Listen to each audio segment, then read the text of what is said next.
성도 여러분 안녕하십니까? 새벽 말씀 묵상입니다. 지난 시간에 발람의 나귀를 통해서 하나님께서 모압으로 가는 길을 막으셨지만 결국에는 발람은 발락에게 이끌려서 그들을 위해서 이스라엘을 저주하여 발락으로부터 그 대가를 받아서 그의 탐욕을 채우려고 했지요. 그는 바알의 산당에서도 제단을 쌓고 제물을 드렸고요. 그러나 하나님께서는 그의 입술을 주장하시어 저주가 아닌 축복의 말씀들을 설파하게 됩니다. 비스가산 꼭대기로 자리를 옮겨서도 해보지만 되지 않았고요. 또 이스라엘 백성들을 바라보고 저주의 기별을 선포하라고 하지만 그것도 여의치 않아서 이스라엘 백성들의 한쪽 부분이라도 저주해달라고 하지요. 그것도 되지 않자 발락은 이제 그들의 신 바알을 음란하게 섬기는 사당이 있는 부올산에서 발람을 인도해서 그 일을 하게 하지만 역시나 끊임없이 하나님의 백성들을 축복하게 됩니다. 발람이 계획한 이스라엘 백성들의 저주는 성경에 적혀있는 가장 아름다운 이스라엘 백성들의 축복으로 남아 있습니다. 여호와는 야곱의 허물을 보지 아니하시며 이스라엘의 패역을 보지 아니하시는도다. 여호와 그의 하나님이 그와 함께 계시니 왕을 부르는 소리가 그 중에 있도다. 야곱이여 내 장막이, 이스라엘이여 내 거처가 어찌 그리 아름다운고. 그 벌어짐이 골짜기 같고 강가의 동산 같으며 여호와의 심으신 침향목들 같고 물가의 백향목들 같도다.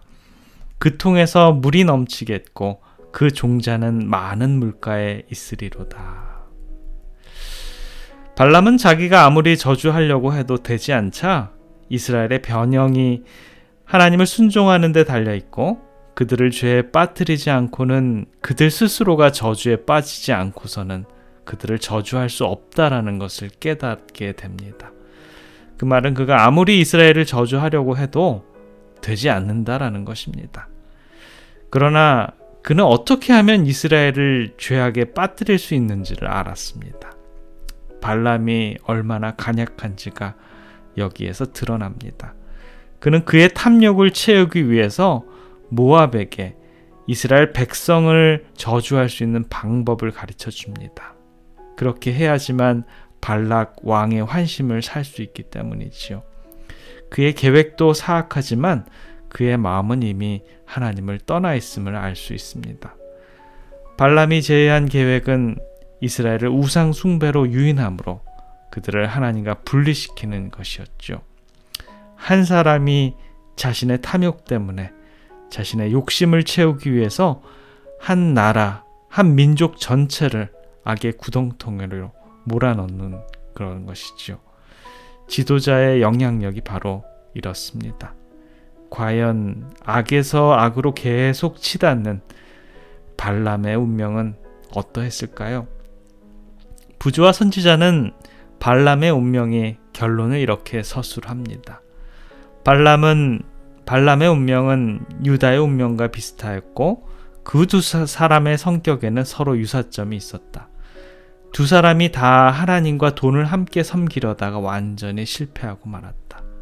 발람은 참 하나님을 인정하고 그를 섬기노라고 공언하였다. 유다도 역시 예수를 메시아로 믿는다고 공언하고 예수의 추종자들과 연합하였다. 그러나 발람은 여호와를 섬기는 일을 부귀와 세속적 명예를 얻는 디딤돌로 삼으려 하였다. 여기에 실패하여 그는 비틀거리다가 넘어져 끼어지고 말았다. 발람과 유다 두 사람 다 큰 빛을 받았고 특별한 특권을 누렸다. 그러나 마음속에 품은 한 가지 죄악이 온 성품을 중독시켜 그들을 멸망에 빠뜨렸다. 마음속에 품은 한 작은 죄는 점점 품성을 저하시켜 그 고상한 모든 능력을 악한 욕망에 복종시킨다라고 합니다. 조그만한 죄, 아주 작은 영향력이 정말 눈덩이처럼 큰 영향력을 발산한다라는 것입니다. 로마서 5장 12절에 이러므로 한 사람으로 말미암아 죄가 세상에 들어오고 죄로 말미암아 사망이 왔나니 이와 같이 모든 사람이 죄를 지었으므로 사망이 모든 사람에게 이르렀느니라. 한 사람의 죄악 때문에 모든 인류가 사망을 맞게 되는 것이죠. 발람의 죄 때문에 결국에는 이스라엘 모든 백성들이 죄악을 얻게 되는 것입니다. 사랑하는 성도 여러분, 우리들의 마음속에 한 가지 죄악이 있습니까? 어쩌면 우리가 집착하는 그 한 가지 죄악이 우리들의 성품을 중독시키고 그것이 올무가 되어 우리를 완전히 멸망의 길로 빠뜨리고 말 것입니다. 오늘 이 하루의 삶도 우리 하나님께서 주신 이 생명 안에서 무엇이 선인지 무엇이 악인지를 분별하여서 오직 하나님의 길로만 전진해 나가는 우리 주님의 백성들의 삶이 되길 간절히 기원합니다. 기도하겠습니다. 사랑의 아버지 하나님, 오늘 이 새벽에는 발람의 악으로 달려가는 추악한 모습을 보게 됩니다.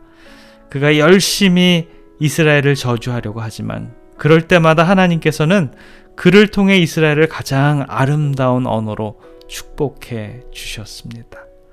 발람의 사악한 마음, 이스라엘 전체를 악으로 빠져들게 하는 우상을 숭배하는 일을 하게 되었을 때 이스라엘 스스로가 저주의 대상이 됩니다. 아버지, 저희들에게도 영적인 안목을 허락해 주셔서 우리들의 삶이 악에 정복되지 않고 늘 하나님 편, 의의 자리에 서서 죄악을 멀리하고 온전한 품성을 소유하는 우리 주님의 백성들의 삶이 되도록 주님 인도해 주시옵소서. 사랑해 우리 구주 예수 그리스도 이름으로 간절히 기도드립니다. 아멘.